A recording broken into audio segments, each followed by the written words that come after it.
বিসমিল্লাহির রহমানির রহিম। দেশ ও দেশের বাহির থেকে যে যেখান থেকে আমার ভিডিওটা দেখছেন, আশা করি আল্লাহর রহমতে অনেক অনেক সুস্থ এবং ভালো আছি। আজকে ছোট্ট একটি ভিডিও নিয়ে চলে আসলাম আপনাদের সামনে। প্রথমে কালকে বৈশাখী গিয়েছিল, কিন্তু আমার আব্বা এগুলো পছন্দ করে না। যেহেতু এ কারণে আমাদের ইলিশ মাছ ফ্রিজে থাকা সত্ত্বেও আমার ভাজতে দেয় নাই। আমি আলু ভর্তা আর তোমার পেঁয়াজু ভাইজা অল্প কটা পানি ভাত দিয়ে সবাই খাইছি। মানে ওদের বলতেছে ওর ভাগ্নি আবার কলেজে যাবো। মানে আমি বলতেছি কি, ওদের নিয়ে যাও, তুমি কলেজে ওখানে যাবো। ওর 500 টাকা দিছি।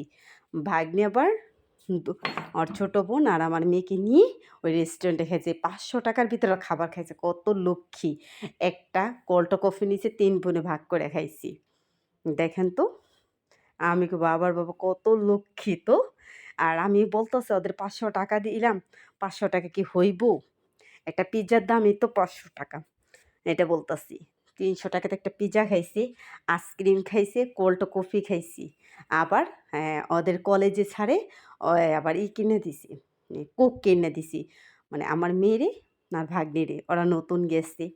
আর এই যে হলো রেস্টুরেন্টটা। আর আমার মেয়ে বলতেছে পিজ্জাটার ভিতরে অনেক চিজ দিছি। হ্যাঁ, চিজ অনেক পছন্দ। এই কারণে বলতেছে, "আম্মু অনেক চিজ দিছে জানো?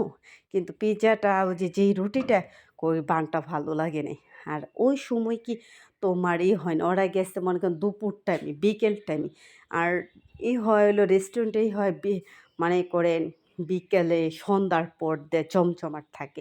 আমি কই তখন তো নীরব আমাদের এখানেই। তারপরে মেয়েরা খেয়ে আসলো। খাওয়ার পরে এখন আমি বলতেছি, "আজকে তো আমি কিছু রান্না করি নাই তোমাদের জন্য।" এই কথা বলতেছি, হ্যাঁ, কয় তাই নি। তখন আবার মেয়ে বলতেছে, "আম্মু জানো এত ভালো লাগছে, অটোতে গেছি। আর দেখেন তো যেদিকে তাকাই সেদিকে সবুজ আর সবুজ। এই দৃশ্যগুলো দেখলে না অনেক ভাল লাগে। আর ওরা সামনে মানে ক্যামেরা দিয়ে করছে তো এই কারণে উল্টা মনে হয়। আবার ৩ বোনে একসাথে মেহেদি পড়ছে, ওইটা দেখাইছি। এই মানে খুনসুটি করতে করতে মেয়েরা গেছে। কিন্তু ওরা অনেক মজা পাইছি। টাকাটা ফ্যাট না, কিন্তু ওরা অনেক মজা পাইছে। কিন্তু ওদের অল্প টাকা দিয়া আমি বলতাছি, আমার আব্বা বলতাছে, "সিজনদার কাছে কি টাকা আছে? তোর মেয়ের কাছে কি টাকা আছে? ওগো 500 টাকা কি হইব?" মানে বিয়ের পরে এই কথা বলতাছি।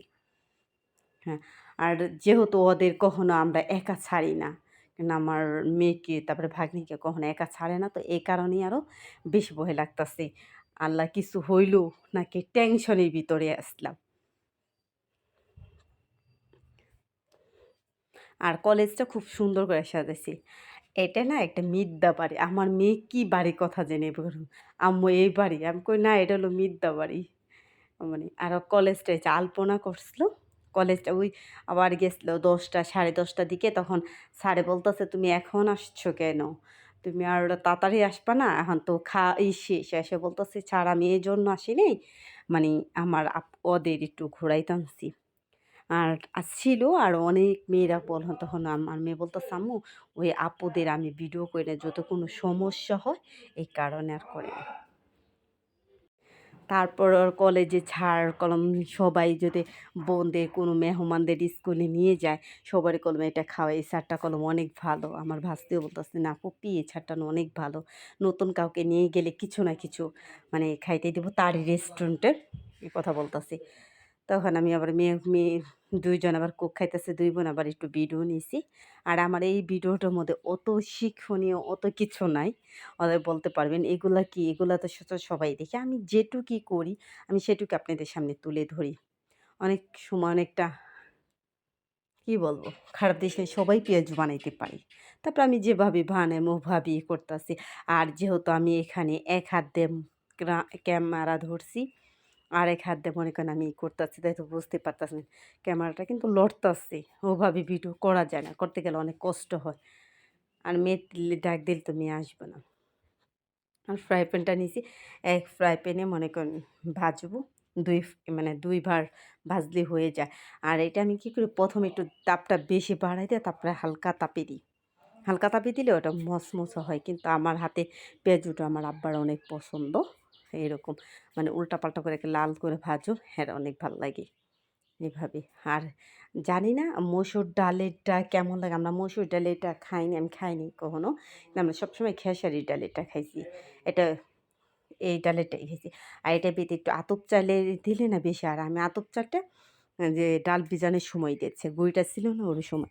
আর অত ডিটেইলস ভাবে দেখায় না। কারণ এটা আমার আপু ভাইয়েরা সবাই জানে। এটা দেখার মতন অথবা শিখার মতন কেউ নেই। এই যে আমি উল্টাপাল্টা করে সব ভাইজা নিতেছি। হনে আমার মেয়ে বলতেছে, "আম্মু আমি মাটির প্লেটে খাবো।" তারপরে ভাবির একটা মাটির প্লেট ছিল ওটা শোকেস থেকে বের করে আমি কই, "ন এটার মধ্যে খাও।"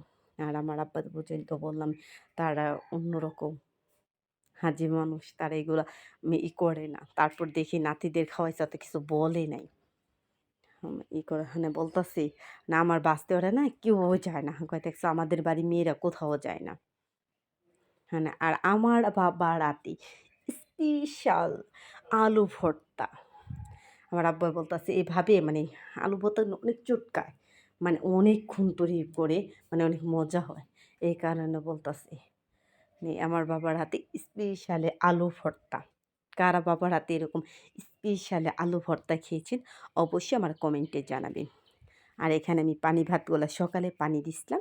পানি দিয়ে অল্প, অল্প করে সবাইকে দিতেছি। আমাকে সবাই খাও। তারপরে আমার ভাগ্নে ওরা কখনো কিন্তু পানি ভাত খায় না। ওরও খাইছে। এগুলা খেয়েছে। ইলিশ মাছ ওই যে বললাম না? বের কইরা আবার রাইখা দিছে। মানে যেহেতু আব্বা রাগারাগি করে। ইলিশ মাছ আমার বলতেছে, "তুমি কালকে ইলিশ মাছ ভাজা খাইও। আজকে বের করার দরকার নাই।" এগুলা। এই কারণে ভয়তে আর আমি বের করিনি। এগুলা দিয়ে আমরা আজকে সকালে গরিবের সরি গরিবের বৈশাখ। কিন্তু এটা আমাদের ধর্মে নেই। এগুলা করে হিন্দুরা। হ্যাঁ, না। আর এইখানে বেকারি আমাদের ওখানে আমার কাকার জমিতে মানে হেরা বেকারি। আর আমি কখনো না বেকারিতে কিভাবে রুটি করে আমি ফার্স্টে দেখলাম। কিন্তু ঢাকাতে এভাবে করে না জানি না।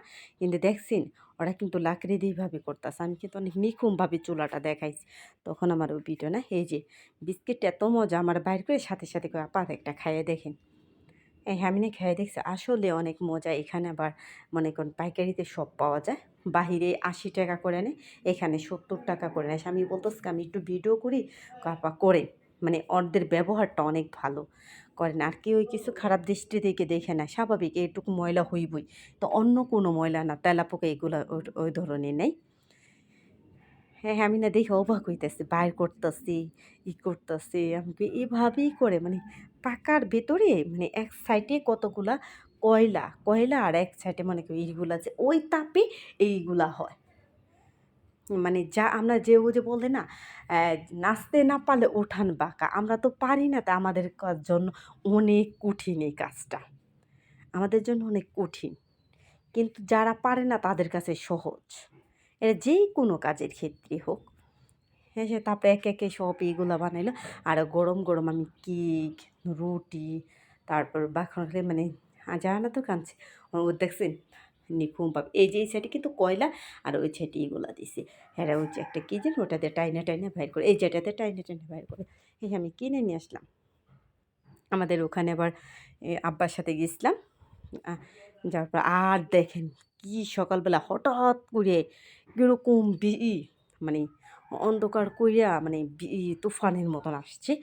কিন্তু তুফান তো আসেও নাই, বৃষ্টিও আসে নাই। একবারে আম যেগুলো আছে ঝরঝরায় পড়ে গেছে। মানে গাছের গোড়ার ভেতরে কাইটা পানি দিতাছি। আর এরকম পানি দেওয়ার পরও মানে হয় না।